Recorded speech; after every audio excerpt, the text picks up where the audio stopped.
Hello aspirants, welcome to Neomentors daily contemporary issues. So ఈరోజు contemporary ఇష్యూస్లో మొదటిది satellite bus as a service. షబాస్ కాదు, సభాస్. So satellite bus as a service అంటే ఈ బస్సు అంటే గవుకు నిజమైన ఏదో బస్సు అని అనుకున్నారు. ఇది ఉంది మధ్యలో చూసారా, ఇవి సోలార్ ప్యానల్స్ కదా. ఈ మధ్యలో ఉన్నటువంటి కోర్ స్ట్రక్చర్ ఆఫ్ శాటిలైట్నే జనరల్గా మనము శాటిలైట్ బస్ అని అంటామన్నమాట. అయితే సాధారణంగా ఈ శాటిలైట్ బస్ వీటిని మన ఇస్రో వీళ్ళే తయారు చేస్తూ ఉంటారు. అయితే ఇటీవల కాలంలో 2020 సంవత్సరంలో ఐసాక్ అనే ఒక సంస్థను స్థాపించాం. ఇన్స్పేస్ అంటే Indian national space promotion and authorisation. వీళ్ళు ఏం చేస్తారంటే 2020లో వచ్చింది ఈ సంస్థ. భారతదేశంలో స్పేస్ ఇండస్ట్రీలో ప్రైవేట్ సెక్టార్ తాలూకా ప్రెజెన్స్ని పెంచుతారు. అంటే ప్రైవేట్ రంగంని బాగా ఎంకరేజ్ చేస్తారనమాట. సో ప్రైవేట్ కంపెనీస్ని కూడా ఈ శాటిలైట్ బస్ ప్లాట్ఫామ్స్ని ఇప్పుడు ఎంకరేజ్ చేయడానికి ఇన్స్పేస్లో పార్ట్ అయినటువంటి ఈ SBAAS అనేటటువంటి ఇనిషియేటివ్ని తీసుకొచ్చారు. సో ఇనిషియేటివ్ ఏం చేస్తుంది, ప్రైవేట్ కంపెనీస్ ఈ మధ్యలో ఉన్నటువంటి ఇందాక చూపించాను కదా మీకు శాటిలైట్ బస్ని మ్యానుఫ్యాక్చర్ చేస్తాయి, అంటే వాళ్ళు తయారు చేస్తారు.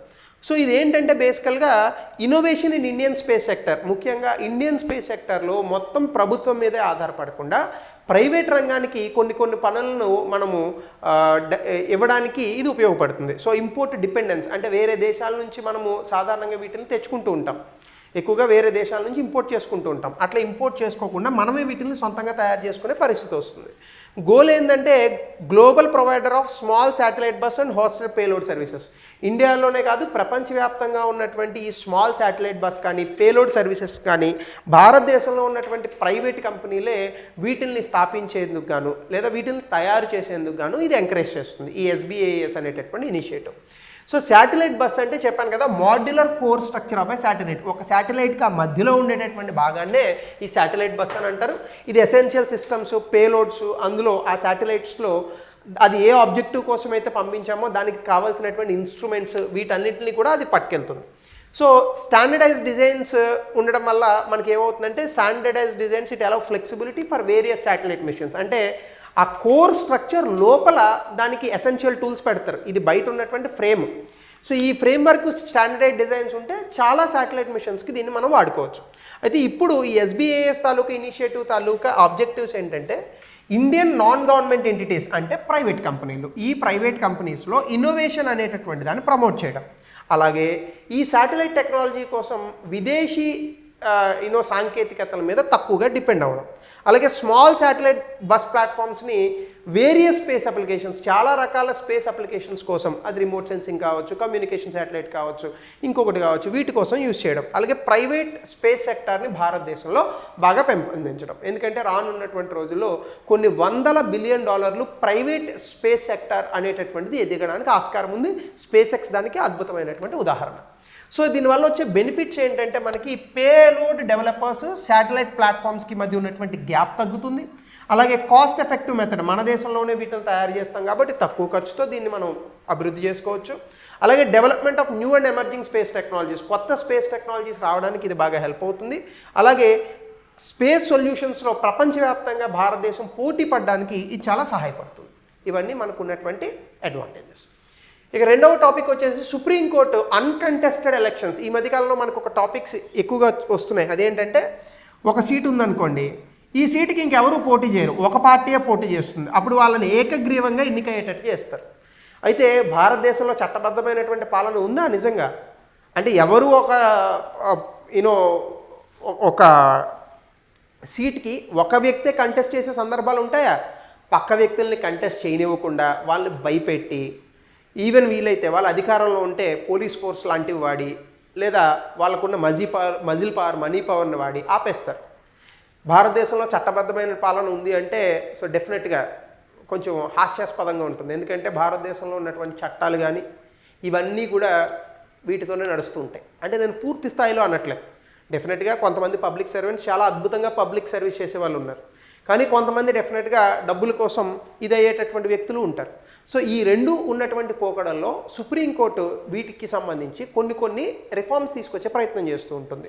ప్రభుత్వం చేస్తుంది, కొన్నిసార్లు కోర్టు పరిధిలోకి వస్తాయి. అలాంటి ఒక సందర్భంలో ఒక public interest litigation section 53 clause 2 representation of people's act 1951 అంటే ప్రజా ప్రాతినిధ్య చట్టం 1951లో సెక్షన్ 53 క్లాజ్ 2 దీనికి సంబంధించి వచ్చింది. అదేంటంటే ఈక్వల్ నెంబర్ ఆఫ్ సీట్స్కి ఈక్వల్ నెంబర్ ఆఫ్ పర్సన్స్ ఉంటే ఎన్నిక అనేటటువంటిది ఆటోమేటిక్ అవుతుంది. అంటే ఏకగ్రీవ ఎన్నిక అది మాట్లాడుతుంది 53 క్లాజ్ 2.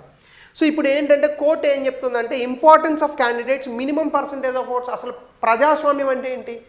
ఒక వ్యక్తిని ఎన్నుకునేటప్పుడు అతనికి మినిమం పర్సంటేజ్ ఆఫ్ ఓట్స్ అంటే కనిష్టమైనటువంటి ఓటింగ్ పర్సంటేజ్ రావాలా. అది 10, 20, 30 డిపెండ్స్.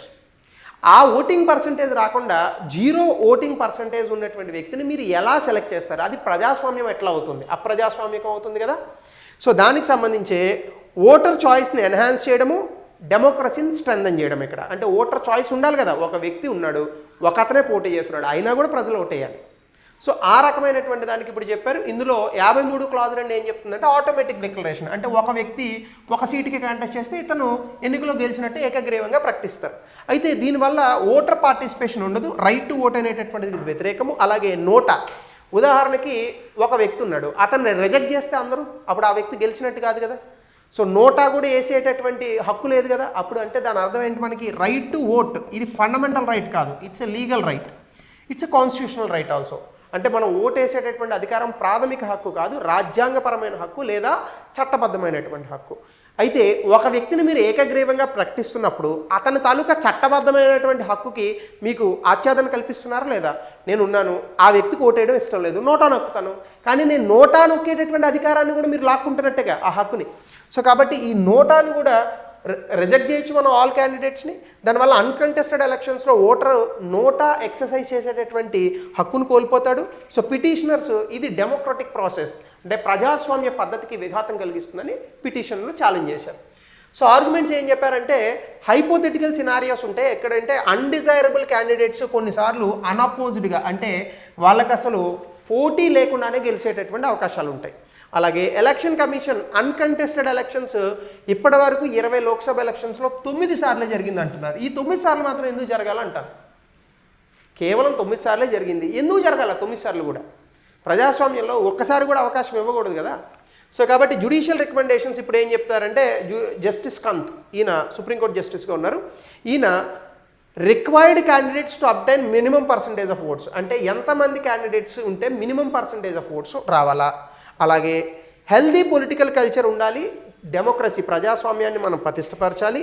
ఇవన్నీ ఉండాలి అంటే పార్లమెంట్ ఖచ్చితంగా ఈ యొక్క చట్టానికి, ఎందుకంటే చట్టానికి మార్పులు చేసే హక్కు రాజ్యాంగం కేవలం పార్లమెంట్ శాసన వ్యవస్థకే కల్పించింది, న్యాయ వ్యవస్థ కాదు. కాబట్టి పార్లమెంట్కి దీని మీద చట్టాన్ని మార్చమని కొన్ని రికమెండేషన్స్ చేసింది సుప్రీంకోర్టు. సో ఫ్యూచర్ ఎలక్షన్స్ ఏముంటాయంటే బహుశా ఈ ఎలక్టోరల్ రాస్ 1951 చట్టానికి కొంత అమెండ్మెంట్స్ రావచ్చు. అలాగే ఓటర్ ఎంగేజ్మెంట్, ఎలక్టెడ్ రిప్రజెంటేటివ్స్ వీళ్ళంతా కూడా ఖచ్చితంగా పబ్లిక్ సపోర్ట్ ఉండొచ్చు దీనికి. యూనియన్ గవర్నమెంట్ దీనికి రెస్పాండ్ అవ్వమని కోర్టు కొన్ని సజెషన్స్ చేసింది. So that's the end of this. మూడోది national mission for clean Ganga. Biggest irony ఏంటంటే అభివృద్ధి అనేటటువంటి పేరుతో మన చుట్టూ ఉన్నటువంటి నదుల్ని వీటిని కలుషితం చేస్తాం, మళ్ళీ వాటిని కాలుష్యం నుంచి బయటపడేసేందుకు గాను ఒక 20,000 కోట్లు ఖర్చు పెడుతూ ఉంటాం. We call it as development. Ironic definition of development. So దీనికి గాను నేషనల్ మిషన్ ఫర్ క్లీన్ గంగాకి ఆల్రెడీ ప్రభుత్వం చాలా డబ్బులు ఖర్చు పెడుతుంది. అయితే ఇటీవల కాలంలో ఏం చేశారంటే నేషనల్ మిషన్ ఫర్ క్లీన్ గంగాకి ట్యాక్స్ ఎగ్జంప్షన్ ఇచ్చారు central board of direct taxes వాళ్ళు. ఇది clause 46A section 10 income tax 1961 ప్రకారం రెడ్యూసెస్ ట్యాక్స్ లైబిలిటీస్. అంటే నేషనల్ మిషన్ ఫర్ క్లీన్ గంగాకి ఏదైనా కార్యక్రమాలు చేస్తే దాని మీద ట్యాక్స్లు పడకుండా దాన్ని ఎగ్జామ్ చేశారు. అలాగే ఇక్కడ కనుక చూస్తే central state laws for specific purposes అంటే కొన్ని కేంద్ర ప్రభుత్వమైనటువంటి చట్టాలు ఏవైతే ఉన్నాయో రాష్ట్ర ప్రభుత్వ చట్టాలు వాటికి మార్పులు తీసుకొస్తున్నారు. అలాగే national mission for clean Ganga environmental protection act కిందకే వస్తుంది. దానివల్ల tax burden on public authorities, అలాగే పబ్లిక్ సర్వీస్ మ్యాండేట్స్. అంటే దాని అర్థం ఏంటి? పబ్లిక్ అథారిటీస్ అంటే దీని మీద ఖర్చు పెట్టేటటువంటి డబ్బులకు గాను ఈ ట్యాక్స్ బర్డెన్ని తగ్గించాలి, ఖచ్చితంగా తగ్గించాలి కదా. దానికి ఖర్చు పెట్టే డబ్బుల మీద కూడా ట్యాక్స్ వేస్తే ఎట్లా? సో కాబట్టి ఇప్పుడు ఈ national mission for clean Ganga అన్నది నమామి గంగా ప్రోగ్రామ్ కింద 2011లో తీసుకొచ్చారు. ఇదేంటంటే భారతదేశంలో గంగా నది ఏదైతే ఉందో అక్కడ water treatment, river front development, biodiversity conservation అంటే ఒక రకంగా చెప్పాలంటే నదికి సంబంధించినటువంటి అన్ని విషయాల్లోని కూడా అభివృద్ధి పనులు చేపడుతూ నదిని కాలుష్యం నుంచి బయటపడేయాలి. దీనికి సంబంధించి కొంత ఫినాన్షియల్ అండ్ టెక్నికల్ అసిస్టెన్స్ని ప్రభుత్వం అందిస్తూ ఉంటుంది. రీసెంట్గా ఏంటంటే ట్యాక్స్ డిమాండ్స్ వచ్చాయి. ఏంటంటే 243 కోట్లు కట్టాలి అని చెప్పేసి association of persons rather than an authority, ఒక ఇది అంత టెక్నికల్ ఇష్యూ, మనకు అంత అవసరం లేదు. కొన్ని మల్టిపుల్ ట్యాక్సేషన్స్ అనేటటువంటి నోటీసులు వచ్చాయి. సో దీనికి సంబంధించి national mission for clean Ganga ఈ అసెస్మెంట్స్కి సంబంధించి కొన్ని ఫైల్ చేస్తే ఇప్పుడు ఆబ్వియస్గా దీని మీద ప్రభుత్వం నిర్ణయం తీసుకుంది. అంతే. The next topic is India sign $7.4 billion deal with France. దేనికి? రఫేల్ విమానాలు కొనడానికి. సో భారతదేశం ఇదేం మొట్టమొదటిసారి కాదు. కొన్ని స్కార్పిన్ బేస్డ్ సబ్మెరీన్స్ 2000 ఆ ప్రాంతంలో మనం ఫ్రాన్స్ నుంచి కొన్నాం. 1980లో కూడా కొన్ని ఫైటర్ జెట్స్ కొన్నాం మనం, లైక్ సుకోయ్ లాంటి విమానాలు అక్కడ నుంచి కొంటే మరికొన్ని విమానాలను ఫ్రాన్స్ నుంచి కొన్నాం. అయితే ఇప్పుడు చాలా అధునాతనమైనటువంటి విమానం fighter jet, that is Rafale, one of the best aircrafts in the world. So దీన్ని మనకి తగ్గట్టుగా మార్చారు. నాకు తెలిసినంత వరకు ఇండియన్ ఎయిర్ ఫోర్స్లో one of the best aircrafts, the best aircraft ఇప్పుడు మనకు ఉన్నది. మిగతా అన్ని పాతవి, సుకోయ్, మిగ్గు ఇట్లాంటివి. సో అందులోనే భాగంగా ఇండియా ఫ్రాన్స్ 63,000 కోట్ల డీలు. ఎన్ని విమానాలకి? 26 విమానాలకి 63,000 కోట్లు. అంటే ఒక్కొక్క విమానం ఎంత అయిందో లెక్క పెట్టుకోండి, రైట్? సో ఆల్మోస్ట్ ఆల్ 23 వేసుకుంటే ఒక్కొక్క విమానం 3,000 కోట్లు. సో అగ్రిమెంట్ సైన్ చేశారు. Air craft composition 22 single seater jets ఉంటాయి, 4 ట్విన్ సీటర్ జెట్స్ ఉంటాయి, అంటే ఇద్దరు కూర్చోవచ్చు. సో డెలివరీ టైం లైన్ 2030 కల్లా ఇవ్వాలి. ట్రైనింగ్ కూడా ఇస్తారు వీటికి. ఆ రఫేల్ జెట్స్లో ఇండియన్ ఎయిర్ ఫోర్స్ పైలట్స్కి ట్రైనింగ్లు ఇస్తారు. సో దీనివల్ల ఇండియాకి ఫ్రాన్స్కి ఉన్నటువంటి ఈ రక్షణాత్మక ఒప్పందం అనేటటువంటిది చాలా బలోపేతం అవుతుంది. అలాగే ఇండియా తాలూకా స్ట్రాటజీ ఏదైతే ఉందో ఈ డిఫెన్స్ ఇంపోర్ట్స్ని డైవర్సిఫై చేయడానికి, ఈవెన్ రష్యన్ ఎక్విప్మెంట్ని కొంచెం తగ్గిద్దాం అనుకుంటున్నారు. ఎందుకంటే రష్యా తమ తాలూకా ఆయుధాలను, అణ్వాయుధాలు ఎవరికి అమ్మరు, ఆయుధాలను పాకిస్తాన్కి కూడా అమ్ముతుంది. మనకి ఇబ్బంది కదా, మన దగ్గర వాటి దగ్గర ఒకే వెపన్ ఉందనుకోండి, ఎట్లా అవ్వదు. కాబట్టి రష్యా మీద డిపెండెన్స్ తగ్గించాలని అనుకుంటున్నాం. అలాగే impact on Indian navy. Indian నేవీలో మనకి ఇప్పుడు మిగ్, రఫేల్ ఇట్లాంటి జెట్స్ ఆల్రెడీ ఉన్నాయి. బట్ ఇంకా అధునాతనంగా ఏరియల్ ఫ్లీట్ కావాలి మనకి. సో దానికోసం నేవల్ పవర్ పెంచుకోవడానికి గాను, ఎందుకంటే చైనా తాలూకా నేవల్ పవర్ చాలా వేగంగా పెరుగుతుంది. సో ఇప్పుడు మనం కూడా పెంచుకోవడానికి గాను ఈవెన్ ఇండియన్ ఓషన్ రీజియన్లో కానీ మనకు సంబంధించిన నేవీ, ఎయిర్ క్రాఫ్ట్ క్యారియర్స్ వీటి మీద కానీ రఫేల్ జెట్ అనేటటువంటి చాలా అద్భుతంగా పనిచేస్తుంది. అలాగే భారతదేశానికి వ్యూహాత్మకంగా కూడా చాలా ప్రాముఖ్యత ఉంటుంది. ఎందుకంటే బ్రాడర్ మిలిటరీ మోడర్నైజేషన్, చైనా ఇన్ఫ్లుయెన్స్ని కొట్టడానికి భారతదేశం అధునాతనమైనటువంటి ఈ యొక్క ఎయిర్ ఫోర్స్ని కానీ నేవీ వీటినన్నింటినీ బిల్డ్ చేసుకుంటుంది. అందులో రఫేల్ ఒక భాగం. అలాగే సెల్ఫ్ రిలయన్స్ ఇన్ డిఫెన్స్, ఈ రఫేల్లో భాగంగా ఇంకొక అగ్రిమెంట్ ఏముందంటే రాను రాను ఈ టెక్నాలజీని భారతదేశానికి కొంత ట్రాన్స్ఫర్ చేస్తారు. దానివల్ల ఫ్యూచర్లో మనం కూడా ఇలాంటి ఎయిర్ క్రాఫ్ట్స్ని మనమే సొంతంగా డిజైన్ చేసుకోవడానికి, మనమే మ్యానుఫ్యాక్చర్ చేసుకోవడానికి పనికొస్తుంది. ఆల్రెడీ హిందుస్థాన్ ఏరోనాటికల్ లిమిటెడ్ వాళ్ళు మనకి తేజాస్ అని ఒక విమానాన్ని కనిపెట్టారు, కానీ రఫేల్ అంత అడ్వాన్స్డ్ కాదు అది. So Rafale is far advanced అనమాట. అట్లాంటి జెట్ని మనమే సొంతంగా తయారు చేసుకునే కెపాసిటీ రావాలంటే కొంత నాలెడ్జ్ షేరింగ్ కూడా అవసరం. సో ఇది మనం అందులో భాగంగా చెప్పచ్చు. Last topic for today, national super computing machine. ఈ నేషనల్ సూపర్ కంప్యూటింగ్ మిషన్ని 2015లో తీసుకొచ్చారు. ఇదేంటంటే భారతదేశంలో స్వదేశీ పరిజ్ఞానంతో సూపర్ కంప్యూటర్స్ని తయారు చేయడం దీని యొక్క ముఖ్య ఉద్దేశం. సో మనమే మనమే సొంతంగా తయారు చేసుకోవాలి. ఫోకస్ ఏంటంటే మీకు అందరికీ తెలిసిందే, ఫోకస్ ఎప్పుడు కూడా రీసెర్చ్ మీద ఉంటుంది. సూపర్ కంప్యూటర్స్ ఉండాలంటే రీసెర్చ్ ఉండాలి. సో ఏ రంగాలకి పనికొస్తాయంటే ఎడ్యుకేషన్, మెడిసిన్, అలాగే ఆస్ట్రానమీ, క్లైమేట్ సైన్స్, ప్రతి రంగంలోనే సూపర్ కంప్యూటర్ పనికొస్తుంది. ఎవరికి వద్దు సూపర్ కంప్యూటర్? మనకొద్దు ఇలా తిరగకుండా ఫాస్ట్గా పనిచేసే మొబైల్స్ కానీ సూపర్ కంప్యూటర్స్ కానీ వద్దా? మనకు కూడా ప్రతి వాడికి కావాలి. సో కీ కాంపోనెంట్స్ ఆఫ్ ఈ నేషనల్ సూపర్ కంప్యూటింగ్ మిషన్లో ఏంటంటే సూపర్ కంప్యూటర్స్ని అకాడమిక్ ఇన్స్టిట్యూషన్స్లోని, R&D ఇన్స్టిట్యూషన్స్లోని డిప్లాయ్ చేస్తారు. అలాగే సొంతంగా అధునాతన మన టెక్నాలజీతో హై స్పీడ్ కమ్యూనికేషన్ నెట్వర్క్స్ని లైక్ త్రినేత్ర ఇలాంటి వాటిని డెవలప్ చేస్తారు. అలాగే training centres, high performance computing, AI artificial intelligence ప్రొఫెషనల్స్ని ఈ కంప్యూటర్స్ మీద ట్రైన్ అవ్వడానికి తీసుకొస్తారు. అలాగే ప్రస్తుతానికి 2025కి సూపర్ కంప్యూటర్స్ 34 సిస్టమ్స్ ఉన్నాయి. వాటి తాలూకా కెపాసిటీ 35 పెటాఫ్లాప్స్. పెటాఫ్లాప్స్ అంటే తెలుసు కదా, మనం MB, గిగాబైట్ చెప్తాం కదా, అలా చాలా హై ఎండ్ ఉన్నదాన్ని పెటాఫ్లాప్ అని అంటారు. ఒక్క సెకండ్కి అంత ఎక్కువ ప్రాసెసింగ్ చేయగలుగుతుంది. సో దీనివల్ల మేజర్ బెనిఫిట్ అయ్యేది ఐఐటి వాళ్ళు, సీడాక్, ఐఏఎస్సి సంస్థలు అవుతాయి. దాదాపుగా 10,000 మంది రీసెర్చర్స్ ఇందులో ఉన్నారట, పిహెచ్డి స్కాలర్స్తో కలిపి. అలాగే దీనివల్ల మనకి 1 కోటి కంప్యూటర్ జాబ్స్ వస్తాయని చెప్తున్నారు. 1500 రీసెర్చ్ పేపర్స్ కూడా పబ్లిష్ అవుతున్నాయి. అలాగే బ్రేక్ త్రూస్ ఎందులో వస్తాయంటే కొత్త డ్రగ్స్ కనిపెట్టడానికి, డిజాస్టర్ మేనేజ్మెంట్ కానీ, energy security, climate modelling, astronomy, వీటన్నిటిలోని సూపర్ కంప్యూటింగ్స్ వేగంగా అనాలిసిస్ చేయగలుగుతాయి డేటాని. సో దానివల్ల ఈ అన్ని రంగాల్లో కూడా మనకి చాలా అద్భుతంగా సూపర్ కంప్యూటర్స్ని వాడచ్చు. అయితే మన దేశంలో ఇప్పుడు ఉన్నటువంటి సూపర్ కంప్యూటర్స్ చూడండి, పరం, రుద్ర సూపర్ కంప్యూటర్స్ పూనా, ఢిల్లీ, కోల్కతాలో ఉన్నాయి. Trinetra high speed data transfer communication కోసం తీసుకొచ్చింది ఉంది. పరం శివే ఇండిజినస్ సూపర్ కంప్యూటర్, ఇది ఐఐటిలో దీన్ని తీసుకొచ్చారు, వారణాసి. పరం ప్రవేగ ఇది ఐఏఎస్సి బెంగళూరులో ఉంది, 3.3 ఫెటాఫ్లాప్స్ కెపాసిటీ. అలాగే ఐరావత్ ప్రాజెక్ట్ అని ఆర్టిఫిషియల్ ఇంటెలిజెన్స్లో సూపర్ కంప్యూటింగ్ కోసం చేస్తున్నారు.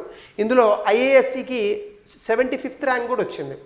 సో కాబట్టి ఈ రకంగా డిఫరెంట్ సూపర్ కంప్యూటర్స్ ఉన్నాయి. ఈ పేర్లన్నీ కూడా అడగచ్చు: పరం Rudra, Trinetra, Param Shivay, Param Pravega, Airawat. So this are all important for the exam. So thank you. ఇవి ఈరోజు న్యూస్ పేపర్స్ అండ్ పిఐబిలో వచ్చిన ఇన్ఫర్మేషన్. Thank you.